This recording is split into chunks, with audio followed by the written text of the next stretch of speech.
before we move forwards. And one is that we're talking about a finite amount of time here. What I mean by that is, okay, yesterday I said there are things we must teach, and we're going to cover the things we must teach. That's based on a finite amount of time. So if I have a kid like 2 hours a week, then I must teach these certain things, right?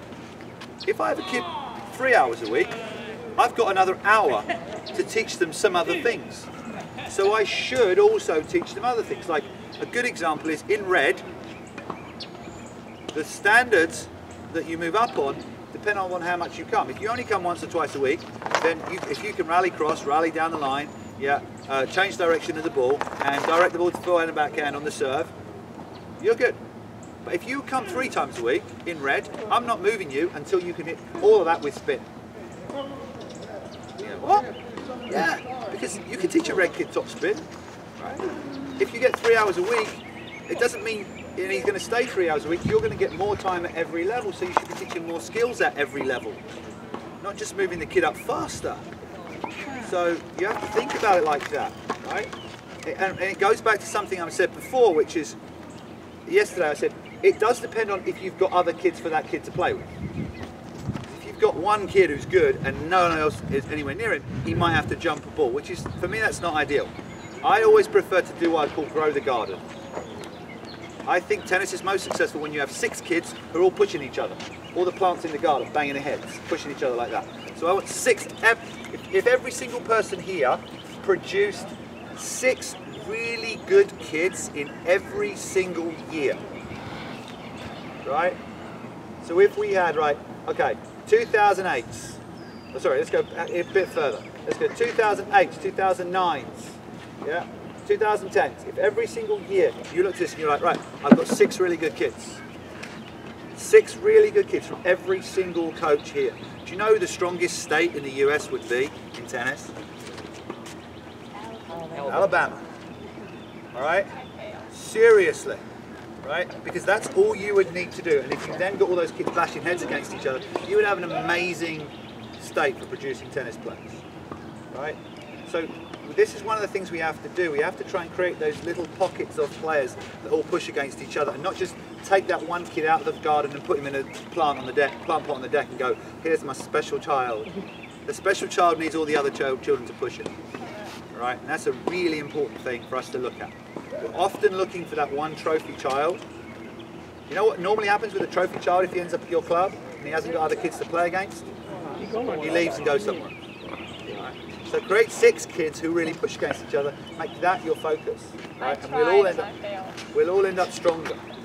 Okay? We'll all end up stronger, honestly. But going back to what I was saying, there's a time limit. So you know what? There are musts and there are shoulds and there are coulds. The musts are 2 hours a week, you must do these.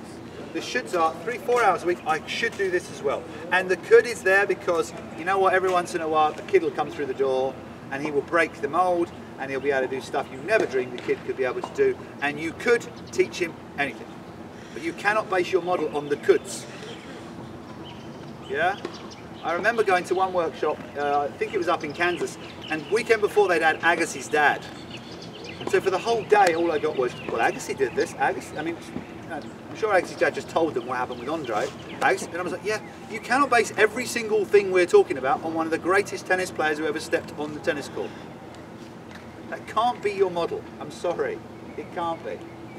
All right, so you have to really start to think about this and start to think about how much time you've got and what you want to teach.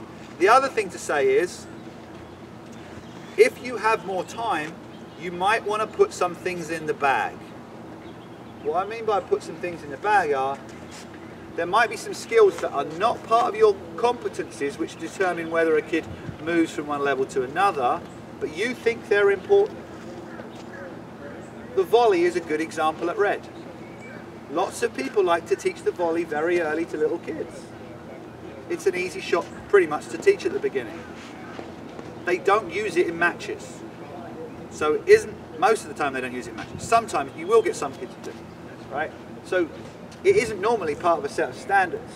if you go, you know what, I want to establish it early so I can really continue to build on it, so I can make it even better. So as Jeff says, you know, Jeff's point was interesting. It was like, okay, yeah, Mike, you said come in and hit the ball to the open court, but actually at orange level, when the kid's not so great moving forwards, coming in and actually hitting a drop volley is sometimes more of a winner. And I totally agree. But my thing would have been, I'm not just saying I would have trained only that volley. We would have trained a drop volley and a high volley, because once I start moving to the net in an open situation, the ball could come anywhere. Yeah? And I'm going to put that kid in lots of open situations as well. Is that all right? So you got to remember two things. How much time do I have with this kid? And are there things I genuinely, in my own philosophy, want to put in the bag for the future? It's not a priority. I've got enough time to teach it. And if I start working on it now, it might get better later. Is that all right? My point though is that every kid needs to learn to play the game.